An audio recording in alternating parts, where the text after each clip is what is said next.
हमने अनेक विषयों पर बात की। स्वाभाविक है कि जो वैश्विक महामारी आई, मानव जाति पर जो संकट आया, उस पर हमारी बातचीत कुछ ज्यादा ही रही। लेकिन इन दिनों मैं देख रहा हूं, लगातार लोगों में एक विषय पर चर्चा हो रही है कि आखिर ये साल कब बीतेगा। कोई किसी को फोन भी कर रहा है तो बातचीत इसी विषय से शुरू हो रही है, ये साल जल्दी क्यों नहीं बीत रहा। कोई लिख रहा है, दोस्तों से बात कर रहा है, कह रहा है कि ये साल अच्छा नहीं है। कोई कह रहा है 2020 शुभ नहीं है। बस लोग यही चाहते हैं कि किसी भी तरह से ये साल जल्द से जल्द बीत जाए। साथियों, कभी कभी मैं सोचता हूं कि ऐसा क्यों हो रहा है। हो सकता है ऐसी बातचीत के कुछ कारण भी हो। 6-7 महीना पहले ये हम कहाँ जानते थे कि कोरोना जैसा संकट आएगा और इसके खिलाफ ये लड़ाई इतनी लंबी चलेगी। ये संकट तो बना ही हुआ है, ऊपर से देश में नीत नई चुनौतियां सामने आती जा रही हैं। अभी कुछ दिन पहले देश के पूर्वी छोर पर साइक्लोन अम्फान आया, तो पश्चिमी छोर पर साइक्लोन निसर्ग आया। कितने ही राज्यों में हमारे किसान भाई बहन टिड्डी दल के हमले से परेशान है, और कुछ नहीं तो देश के कई हिस्सों में छोटे छोटे भूकंप रुकने का ही नाम नहीं ले रहे हैं। और इन सब के बीच हमारे कुछ पड़ोसियों द्वारा जो हो रहा है, देश उन चुनौतियों से भी निपट रहा है। वाकई एक साथ इतनी आपदाएं, इस स्तर की आपदाएं बहुत कम ही देखने सुनने को मिलती है। हालात तो ये हो गई हैं कि कोई छोटी छोटी घटना भी हो रही है तो लोग उन्हें भी इन चुनौतियों के साथ जोड़ करके देख रहे हैं। साथियों, मुश्किलें आती हैं, संकट आते हैं, लेकिन सवाल यही है कि क्या इन आपदाओं की वजह से हमें साल 2020 को खराब मान लेना चाहिए? क्या पहले के 6 महीने जैसे बीते उसकी वजह से ये मान लेना कि पूरी साल ही ऐसा है? क्या ये सोचना सही है? जी नहीं, मेरे प्यारे देशवासियों, बिल्कुल नहीं। एक साल में एक चुनौती आए या 50 चुनौती आए, नंबर कम ज्यादा होने से वो साल खराब नहीं हो जाता। भारत का इतिहास ही आपदाओं और चुनौतियों पर जीत हासिल कर और ज्यादा निखर कर निकलने का रहा है। सैकड़ों वर्षों तक अलग अलग आक्रांताओं ने भारत पर हमला किया, उसे संकटों में डाला। लोगों को लगता था कि भारत की संरचना ही नष्ट हो जाएगी, भारत की संस्कृति ही समाप्त हो जाएगी। लेकिन इन संकटों से भारत और भी भव्य होकर सामने आया। साथियों, हमारे यहाँ कहा जाता है, सृजन शाश्वत है, सृजन निरंतर है। मुझे गीत की कुछ पंक्तियां याद आ रही हैं। यह कल कल छल छल बहती, क्या कहती गंगा धारा। यह कल कल छल छल बहती, क्या कहती गंगा धारा। युग युग से बहता आता, यह पुण्य प्रवाह हमारा। उसी गीत में आगे आता है, क्या उसको रोक सकेंगे? मिटने वाले मिट जाएं।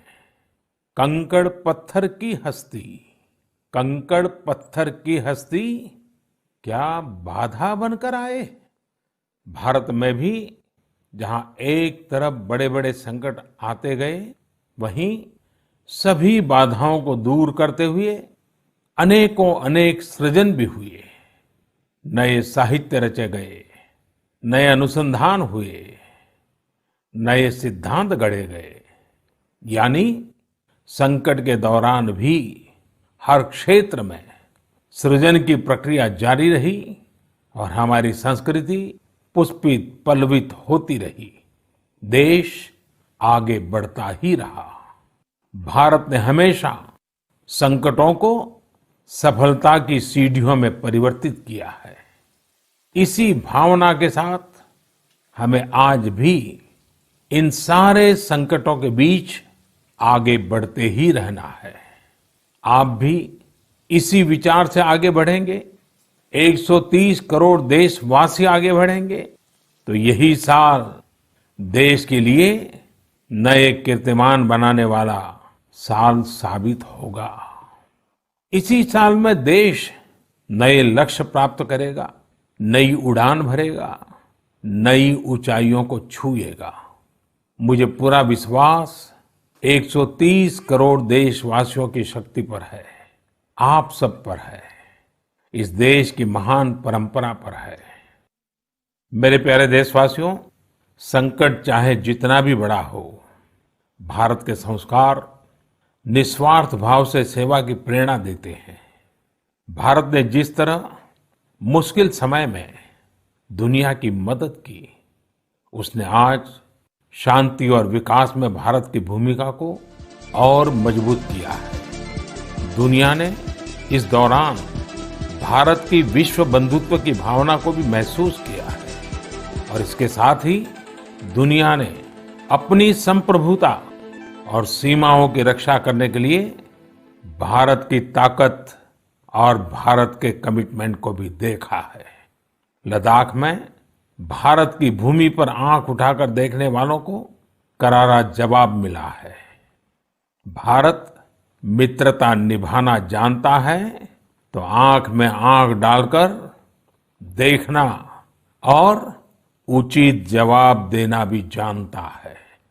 हमारे वीर सैनिकों ने दिखा दिया है कि वो कभी भी मां भारती के गौरव पर आंच नहीं आने देंगे।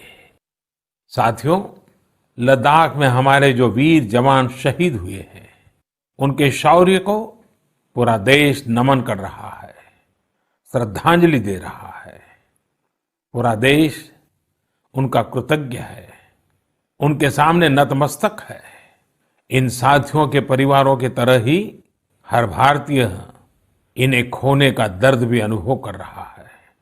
अपने वीर सपूतों के बलिदान पर उनके परिजनों में गर्व की जो भावना है, देश के लिए जो जज्बा है, यही तो देश की ताकत है। आपने देखा होगा, जिनके बेटे शहीद हुए, वो माता पिता अपने दूसरे बेटों को भी, घर के दूसरे बच्चों को भी सेना में भेजने की बात कर रहे हैं। बिहार के रहने वाले शहीद कुंदन कुमार के पिताजी के शब्द तो कानों में गूंज रहे हैं। वो कह रहे थे, अपने पोतों को भी देश की रक्षा के लिए सेना में भेजूंगा। यही हौसला हर शहीद के परिवार का है। वास्तव में इन परिजनों का त्याग पूजनीय है। भारत माता की रक्षा के जिस संकल्प से हमारे जवानों ने बलिदान दिया है, उसी संकल्प को हमें भी जीवन का ध्येय बनाना है, हर देशवासी को बनाना है। हमारा हर प्रयास इसी दिशा में होना चाहिए, जिससे सीमाओं की रक्षा के लिए देश की ताकत बढ़े, देश और अधिक सक्षम बने, देश आत्मनिर्भर बने। यही हमारे शहीदों को सच्ची श्रद्धांजलि भी होगी।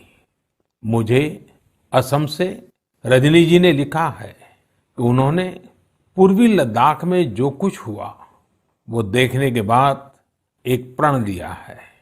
प्रण ये कि वो लोकल ही खरीदेंगे, इतना ही नहीं, लोकल के लिए वोकल भी होगी। ऐसे संदेश मुझे देश के हर कोने से आ रहे हैं। बहुत से लोग मुझे पत्र लिखकर बता रहे हैं कि वो इस और बढ़ चले हैं।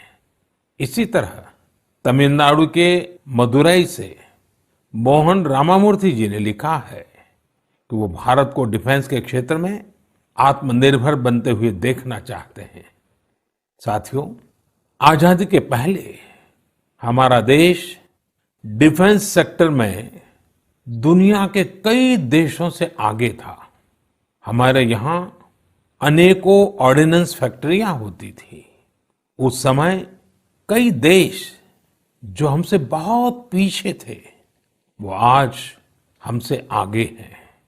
आजादी के बाद डिफेंस सेक्टर में हमें जो प्रयास करने चाहिए थे, हमें अपने पुराने अनुभवों का जो लाभ उठाना चाहिए था, हम उसका लाभ नहीं उठा पाए। लेकिन आज डिफेंस सेक्टर में, टेक्नोलॉजी के क्षेत्र में भारत आगे बढ़ने का निरंतर प्रयास कर रहा है। भारत आत्मनिर्भरता की तरफ कदम बढ़ा रहा है। साथियों, कोई भी मिशन पीपल्स पार्टिसिपेशन, जन भागीदारी के बिना पूरा नहीं हो सकता, सफल नहीं हो सकता। इसलिए आत्मनिर्भर भारत की दिशा में एक नागरिक के तौर पर हम सबका संकल्प, समर्पण और सहयोग बहुत जरूरी है, अनिवार्य है। आप लोकल खरीदेंगे, लोकल के लिए वोकल होंगे, तो समझिए आप देश को मजबूत करने में अपनी भूमिका निभा रहे हैं। ये भी एक तरह से देश की सेवा ही है। आप किसी भी प्रोफेशन में हो, हर एक जगह देश सेवा का बहुत स्कोप होता ही है। देश की आवश्यकता को समझते हुए जो भी कार्य करते हैं, वो देश की सेवा ही होती है। आपकी यही सेवा देश को कहीं न कहीं मजबूत भी करती है। और हमें ये भी याद रखना है, हमारा देश जितना मजबूत होगा, दुनिया में शांति की संभावनाएं भी उतनी ही मजबूत होगी।